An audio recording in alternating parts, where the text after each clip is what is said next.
to the cloud. So we will be uploading this video starting from now, this afternoon. So you'll see it on Facebook and YouTube and can share the link with your colleagues and friends as well. So if you've ever attended events that relate to sexual violence, there are usually group norms that are in place when the webinar or activity program starts. And so we wanted to uplift community agreements, and we've been doing this every week. And we want to acknowledge that this is from a great leader in this work called Move to End Violence, MEV. And so usually this would be a really interactive activity that would take almost an hour to do, but given our time constraints, we're putting up the agreements on the slide and we'll go through a few of them with you. So these agreements relate both to our time together now and also your work in the movement of supporting survivors. So we'll be diving into that a bit later.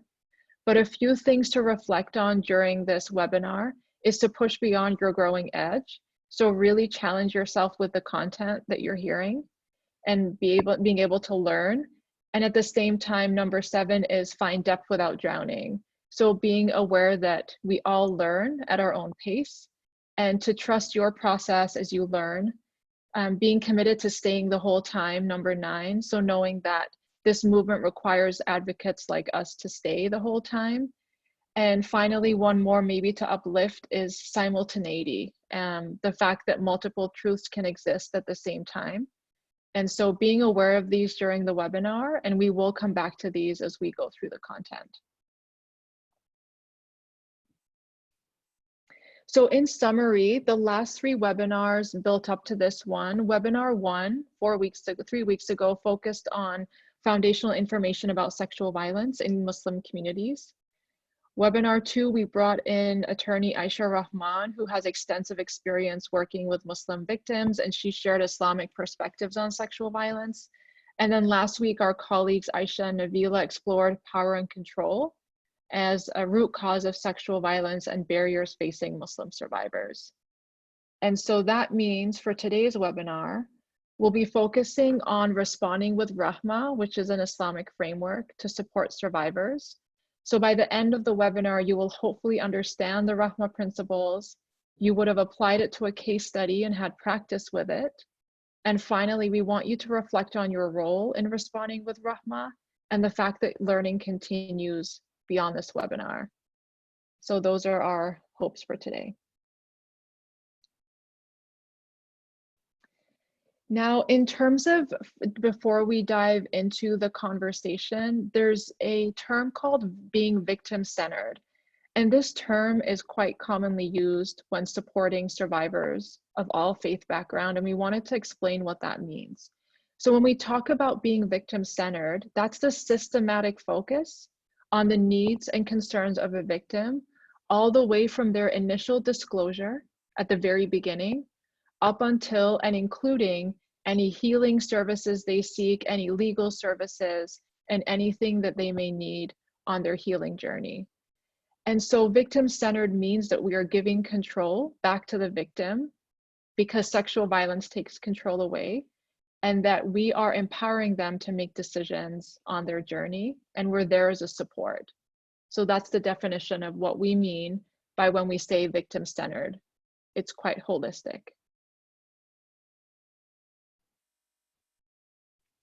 Now, as we said, and I'm going to credit Nadia for this because she has a brilliant mind for acronyms, Heart is full of acronyms, and we use them with 3 Islamic frameworks that we've developed when we think about being victim-centered. The first one that we'll be focusing on today exclusively is responding with RAHMA, RAHMA being the Arabic word for compassion. And we also have 2 more frameworks, fulfilling your amana meaning responsibility, and then leading with adala. And on the next slide, we have a diagram that illustrates the relationship between the 3 frameworks. So with RAHMA in the turquoise circle, we believe that every single person should be empowered and know how to respond to survivors when they disclose. So this is generally information that we are hoping everyone learns. The next circle in is amana, Now that level of intervention is community-based. So this means that we're thinking about community leaders and advocates working to determine accountability avenues and looking at the root causes of sexual violence, such as victim blaming and rape culture. So not everyone necessarily would be involved in the Amana part of the three-part framework. Lastly, on the inner circle, we have Adala, or justice.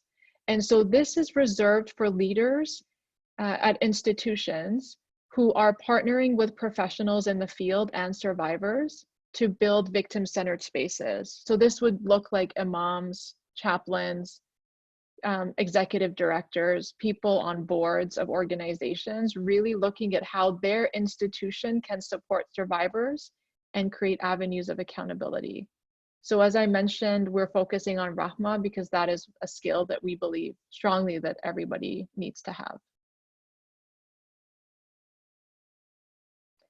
And reflecting on the community agreements that we just went over in relation to this work, when you are working with a survivor, who could even be a friend or family member who discloses to you, there are some agreements that we need to think about. So the simultaneity that somebody who is deemed as being good in the community can also cause harm at the same time.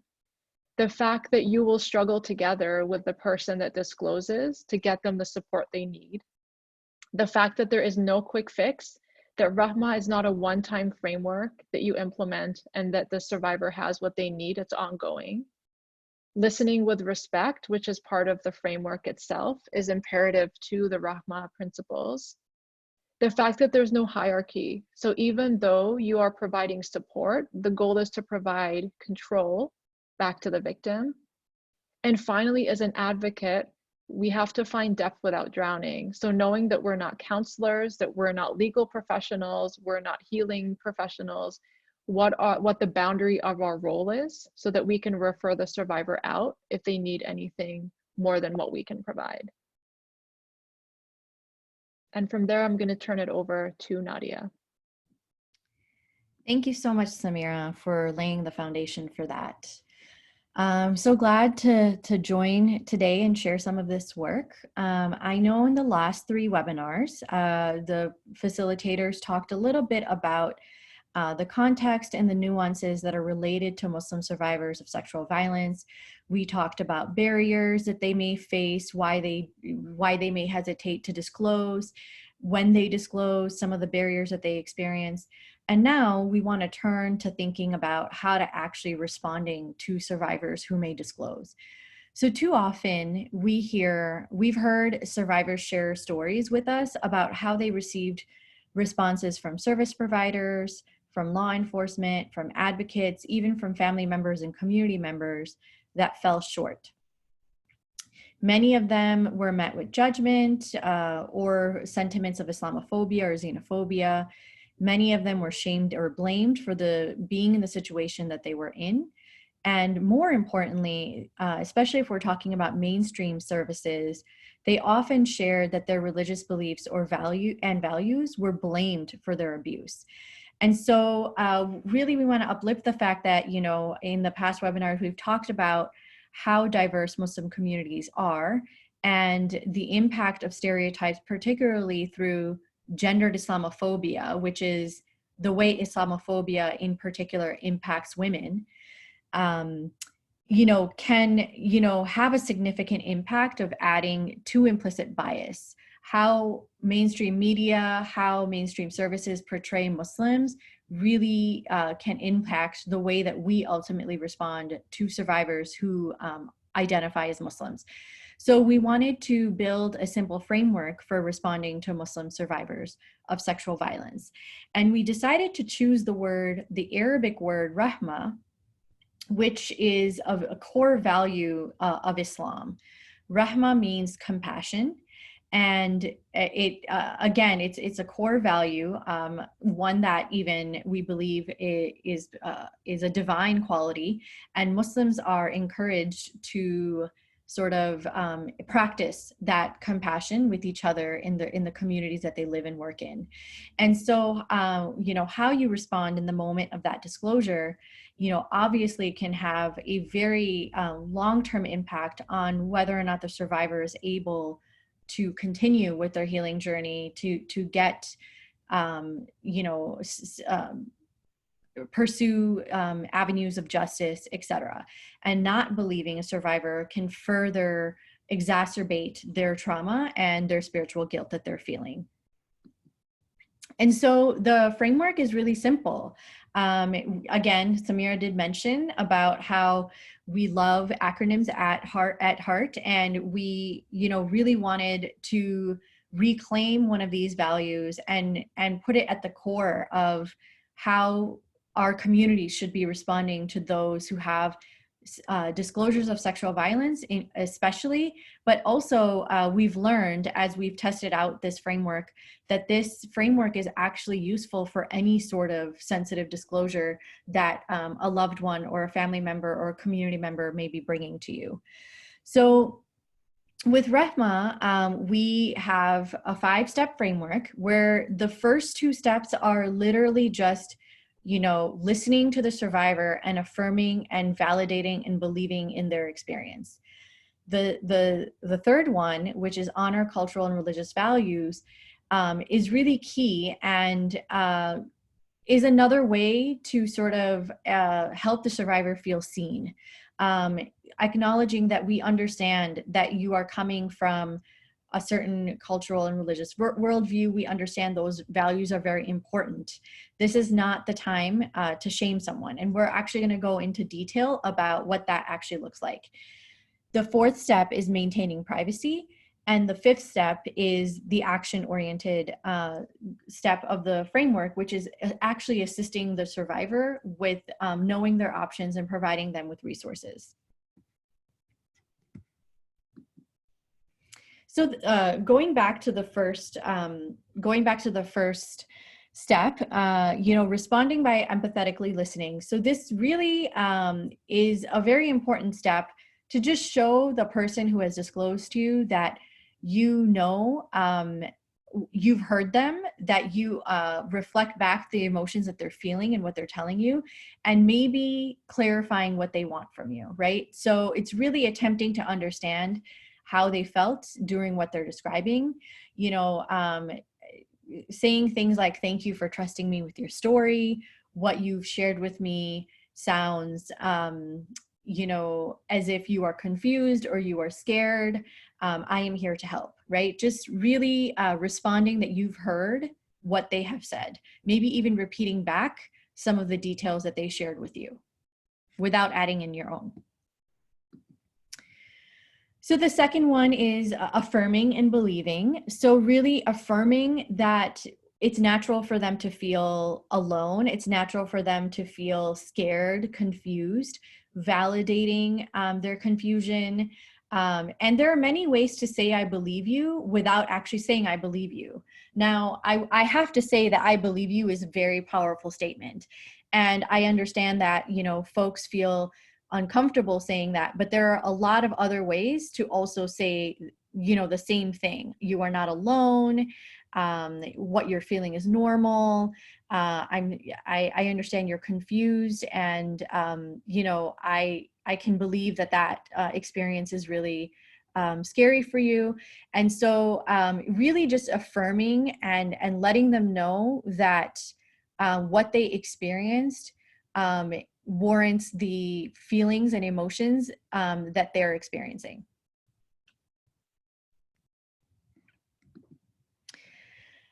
Honoring cultural and religious values. So this is one of the most important steps of the framework, and it really applies to actually both, you know, Muslim to Muslim interaction as well as non-Muslim and Muslim interaction.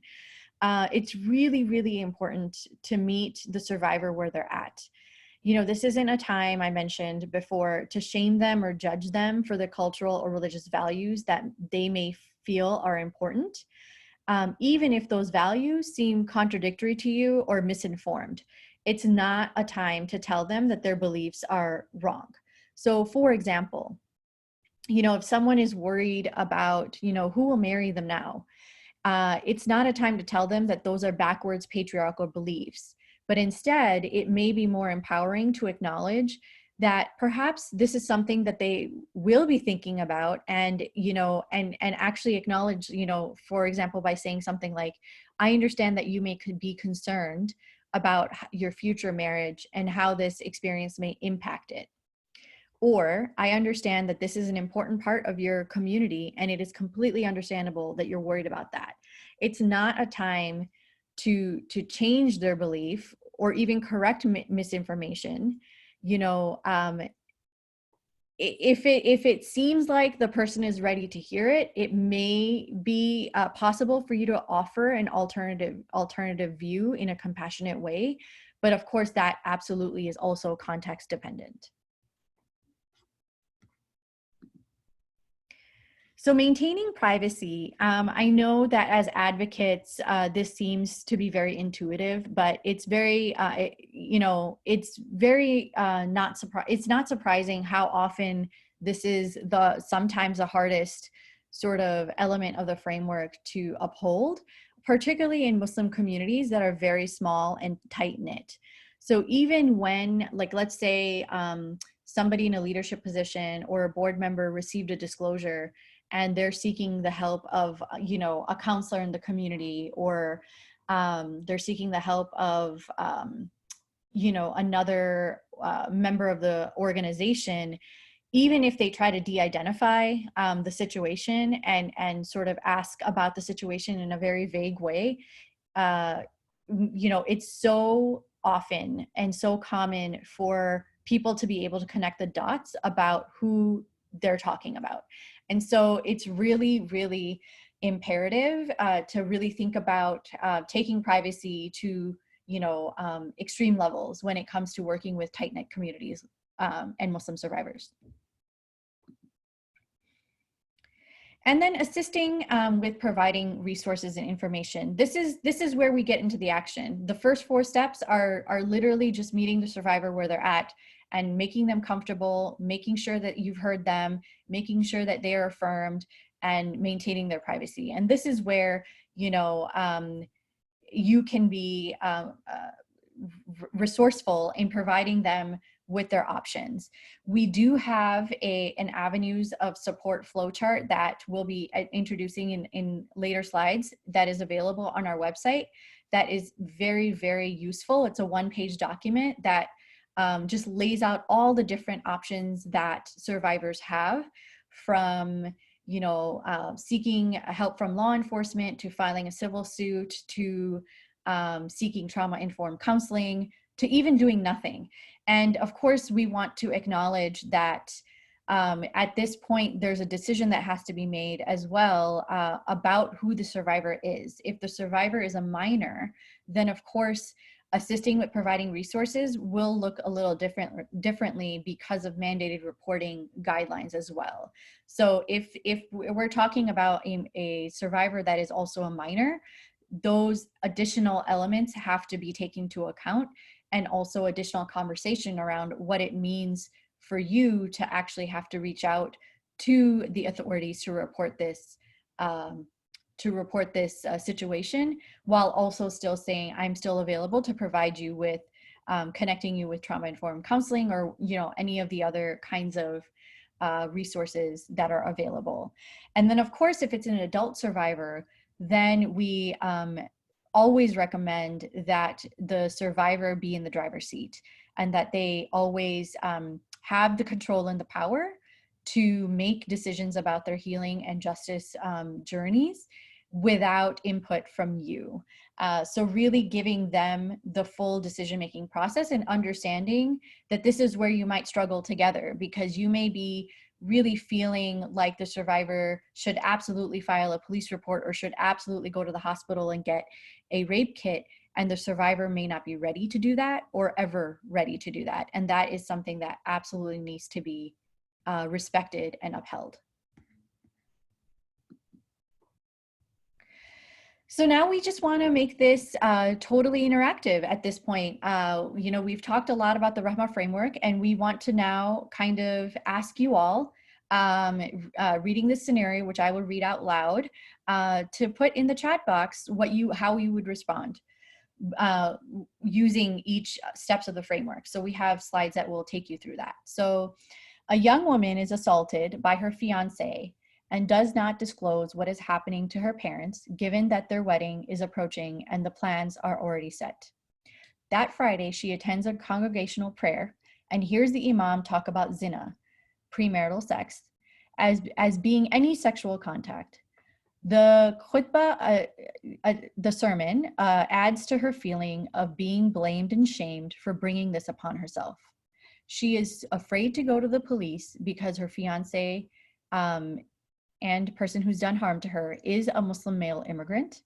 And in the end, she decides to disclose to a friend about her assault, the sermon, the khutbah, and her feelings about disclosing and reporting. You are that friend. How would you respond with Rahma? So how would you respond by listening to the survivor? Just use a chat box, and that would be really helpful to just put how you would proceed with the R part of the framework, responding by listening.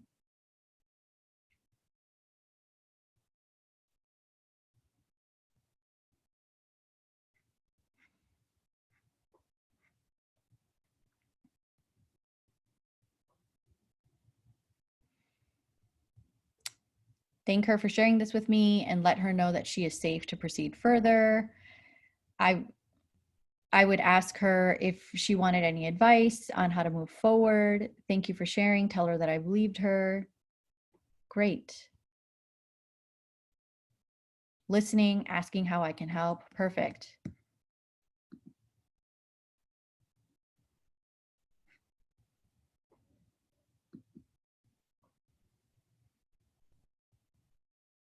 So here's a sample. Thank you for trusting me.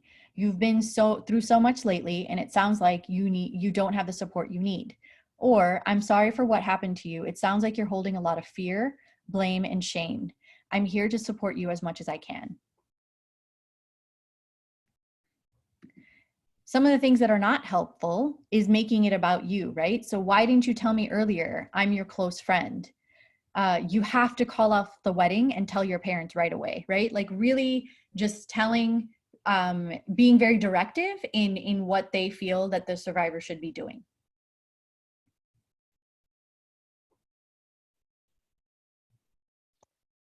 So for the next step, it's the A of the RAHMA framework. How would you affirm and believe the survivor? And I would like to encourage us all to slow the process down and focus on this specific aspect of the framework. So what could affirming and believing sound like? If you could write that in the chat box.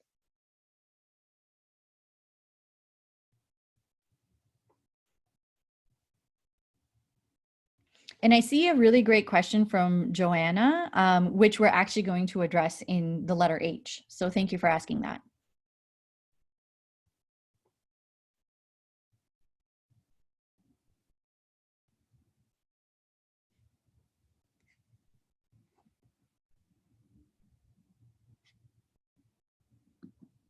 Yeah, Melody's suggesting, I'm sorry this happened to you. Absolutely.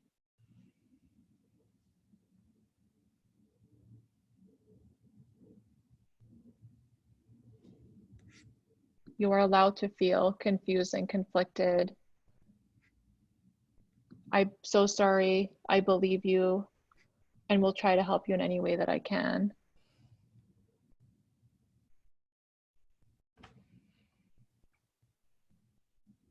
Yep, this one might have a few statements that can be used, and they're all along the lines of what you're sharing.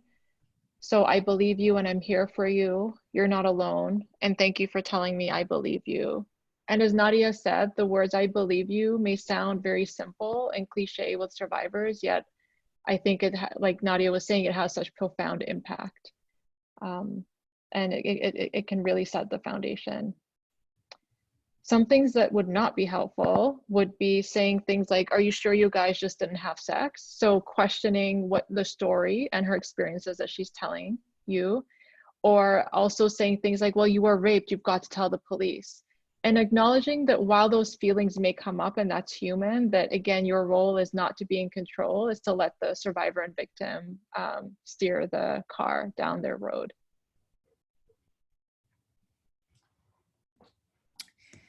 So for H, how would you honor their cultural and religious values of the survivor?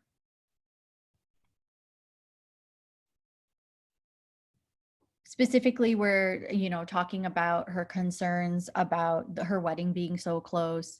We're talking about the sermon that she heard in the Jummah on Friday prayers. How would you honor those feelings?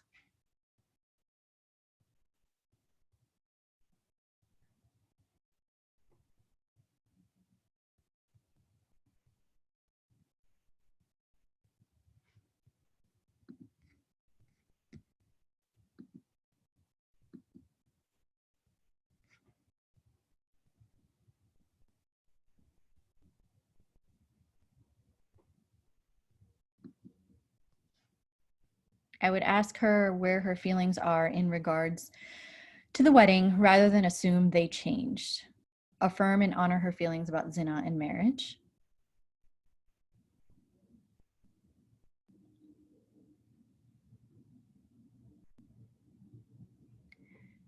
Great. Do we want to go to the next slide?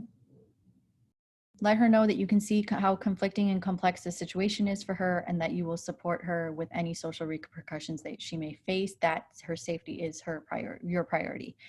That's perfect. And all of these things, right? So I think the example of zina in particular, premarital sex, is actually a very perfect example of misinformation. We know, we have a fact sheet on our website that sort of breaks this down, but we know that the context of zina in that it's used to describe consensual premarital sex. It is not used to describe any kind of assault that happens. And so this is a time that perhaps you may want to correct that misinformation and tell her that she's wrong, and and things like that. And a way that we're suggesting that can be done is, I can understand how you blame yourself and are feeling ashamed based on what the imam said at the khutbah. And I know that zina requires consent, and there was no consent when you were assaulted. Is this something that might offer a different way to see things, right? So that's one way. Another way that Faiza has suggested is acknowledging the complexity of the situation and knowing that, calling off a wedding last minute can actually result in some very significant social implications and repercussions, and simply even just acknowledging that and saying that we recognize that if you call this wedding off this late, likely you will be dealing with a lot, and not necessarily trying to solve that, but saying like, we will be there to support you through that if that is the decision you want. Not necessarily, forcing her to make that decision or implying that she should, but really just acknowledging the reality of the bad choices that she's in, right? Like the two choices that she has to make, whether to go through with the wedding or to call off the wedding, and acknowledging that will result in social repercussions. We have had survivors tell us that it is so validating just for somebody to acknowledge the complexity of their situation, not offer solutions, but just simply sit with them and acknowledge, all the different things that they're thinking about. So what is not helpful would be, don't listen to that patriarchal crap. You should complain to the mosque about what he said. This is, again, where we are with the survivor is not in the portion of, doing something about this. It's really just holding that space with them and letting them know that you understand the world that they're living in and their lived reality. So for the next part of the framework, we're asking the question, how would you maintain the privacy of the survivor and communicate that to her?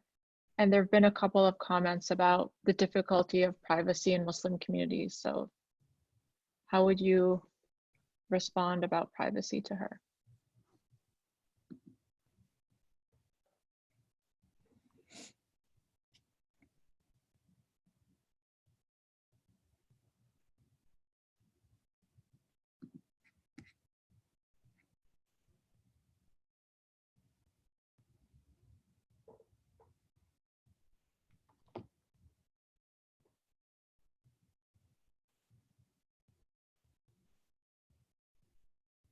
So you all might be typing. Another way to phrase it is, what would you say to her to reassure her that no one will hear about this from your mouth, is another way to say it.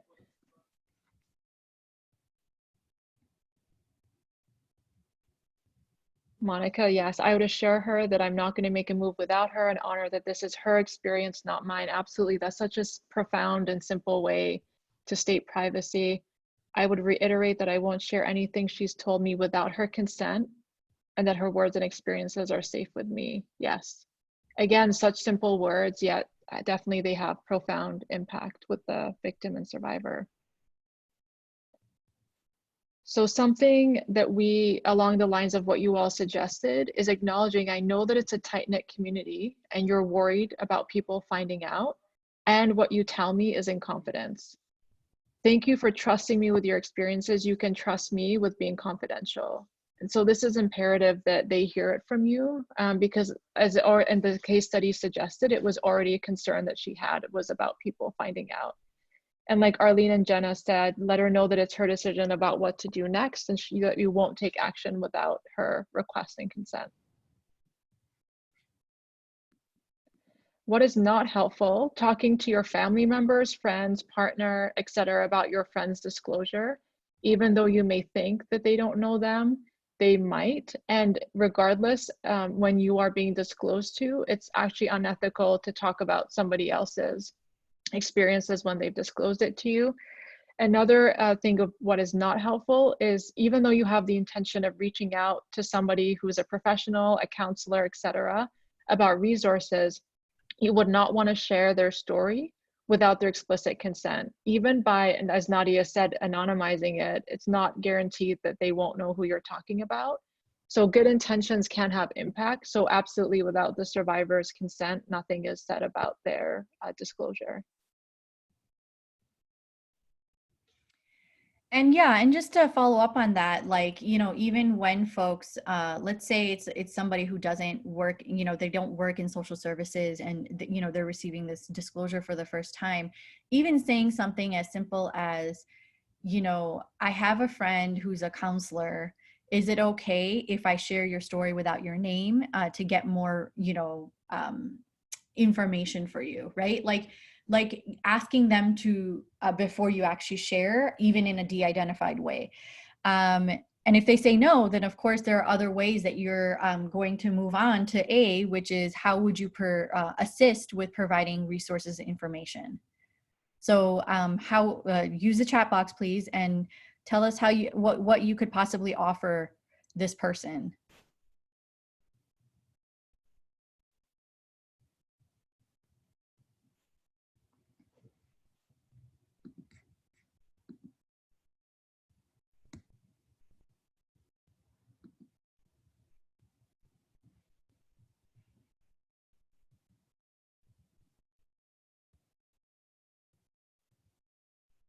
Anything?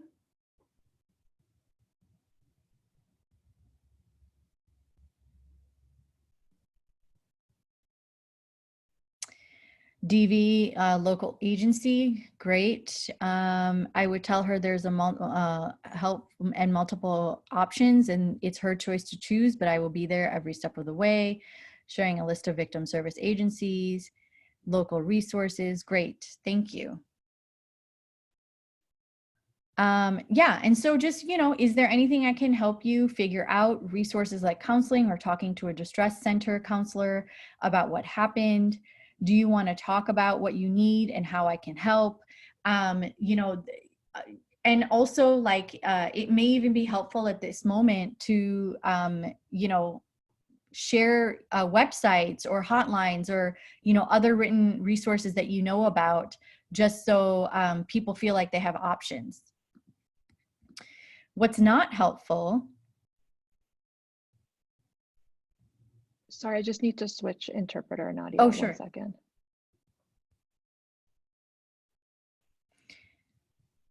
All right, we're good to go. What's not helpful is, you know, telling them you need to go to your local police station and file a report, or, you know, why haven't you called off the wedding yet? You know, just again, being directive in what you think they should do. And this is the handout that I mentioned. This is our Avenues of Support handout, where you know, if you are in the advocate sort of space, and there's a disclosure that you've received, you can take this map and decide. So if the victim is a minor or an elder person, yes, then, you know, thinking about, are you in a position of authority or leadership? Yes. And then you may have, you may be a mandated reporter, and there's a link to the state guidelines about who's a mandated reporter and who's not. If the answer is no to minor or elderly, then it directs you back to all of the different choices that a survivor may have, from calling a hotline to engaging in a restorative justice process to filing a police report, etc. So this is a great, useful handout on our website that you are welcome to download. And yeah, that's all I have to say about that. I think Samira posted the link in the chat box.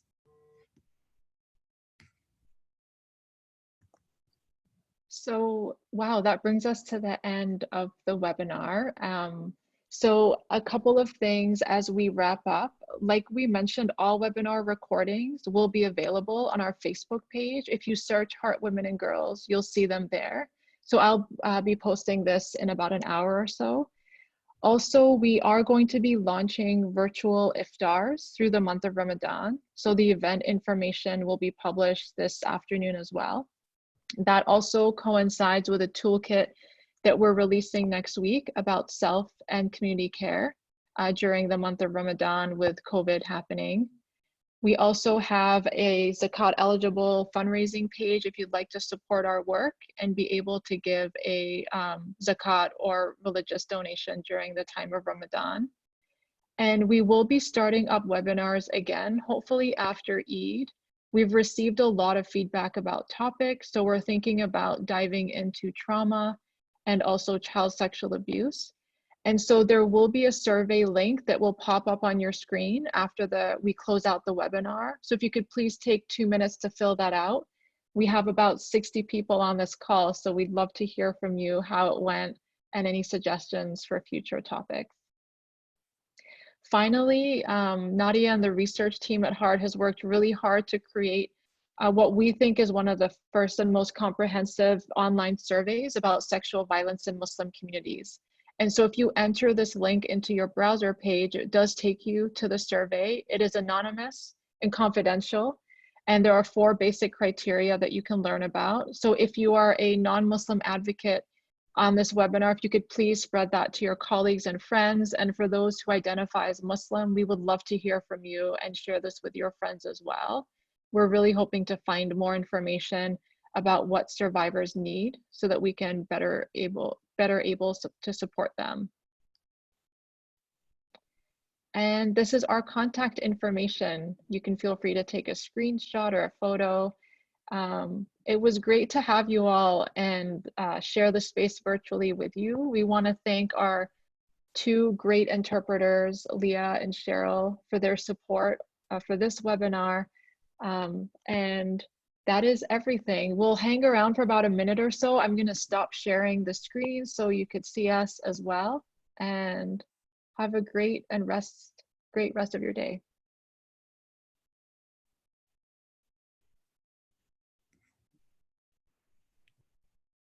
Thank you, everyone. I know it's a very, we're living in strange times, and so we appreciate that you spent the last hour with us.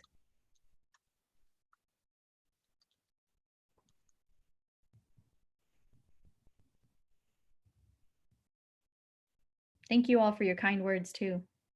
We appreciate all the positive feedback. And one last clarification, there's a question about if HEART provides a direct line for survivors. We don't have a hotline, so we recommend using other national resources. And so we refer out to other professionals and organizations in the field, since we're mostly education and prevention based. Yeah, and that being said, we do have virtual educators on our website that people have reached out to in the past to share their disclosures, and that's how the referrals are actually made.